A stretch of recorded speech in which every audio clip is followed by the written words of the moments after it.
Hi, friend. My name is Melissa Gallagher, and I'm a naturopathic physician, a nutritionist, and a lymphatic drainage therapist. And today I wanted to talk to you a little bit about a concern that I have for a lot of my clients who are in the healing process, who are experiencing a lot of sabotaging behaviors.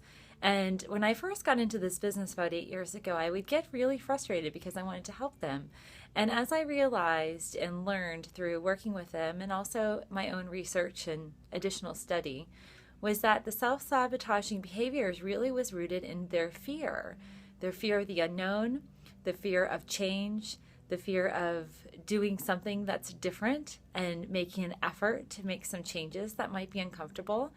And then it was also related to their own value and level of self-worth. So I wanted to pass this on to you if you're out there and you're experiencing a healing crisis. Self-sabotaging behavior tends to be rooted in fear of failure, fear of success.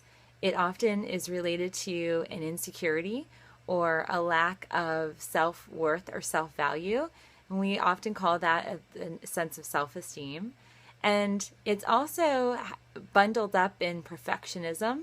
And what I have seen in my own observations with my own life is that it has affected my personal relationships, it's affected my business, and it has often affected my own health. So I wanted to talk to you today because I actually had a client that came in earlier this week, and it really kind of started to make me think, how can I help other people who are self-sabotaging? This particular individual is suffering from a particular illness or disease, and she has mentally processed her lack of success and is talking a lot of negative self-talk. And not only is it personally coming out, it's coming out in how she's talking about her health. So here are some things that she said. I am getting sicker and sicker. I feel like I'm dying. I'm not getting better. It's not getting better. And I've often witnessed with her a failure to adhere to some of the recommendations and a fear and failure to come in for different appointments, not only just with myself, but with everybody. And she's not making, it seems like from the outer world, she's not making it a priority. But I know that's not what she wants. And so I started to really assess, okay, what's going on? Because I deal with health and wellness, but mental health is a huge part of the healing process. And what I was observing in our conversations was that she was self-sabotaging and she was standing in the way of her own successful health recovery, which it is totally possible. But here is something I want to communicate to you, my friend. We are the only ones responsible for our success.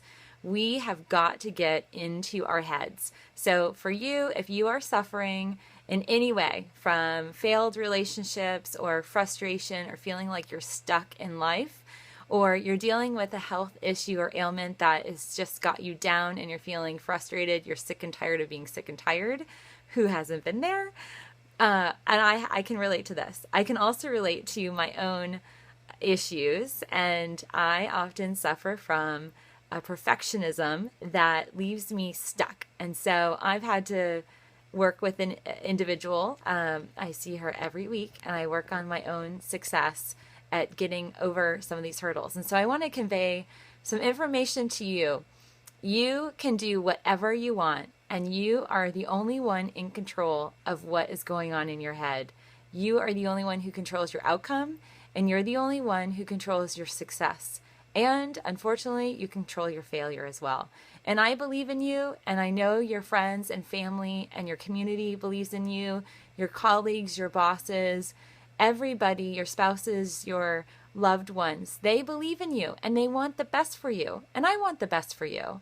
So I hope you'll consider taking some notes tonight as you journal or do a nice meditation, and just really get in touch with what are the hurdles that are causing you self-sabotaging behavior, and really dig deep. So it might be I run late to meetings, or I procrastinate deadlines, or I forget to take my vitamin C or my supplements, or I don't go to the gym as much as I want, or I just can't lose those 10 pounds and yet I find myself reaching for snacks at night.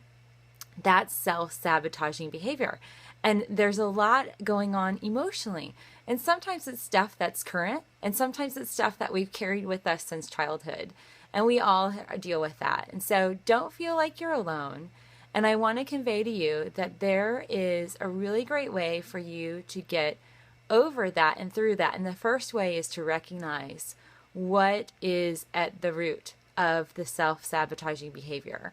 And we'll discuss more and come back and like my channel. I'm going to have a series on how to deal with and manage and overcome self-sabotaging behavior. Because not only do I deal with folks and their health and wellness, it's the mental game. And so much of healing is in our minds. And I'm a big believer in the philosophies of Louise Hay and Florence Scovel Shinn and other individuals like Wayne Dyer, that we are what we believe, and there's scientific proof. So I know it's totally possible. I see it and I witness these amazing miracles of people overcoming things in their lives. And I know you can too. So that is my little tidbit for you today. I thank you for your time and hope you'll come back to view more information. Please like my channel and feel free to share with your friends and family.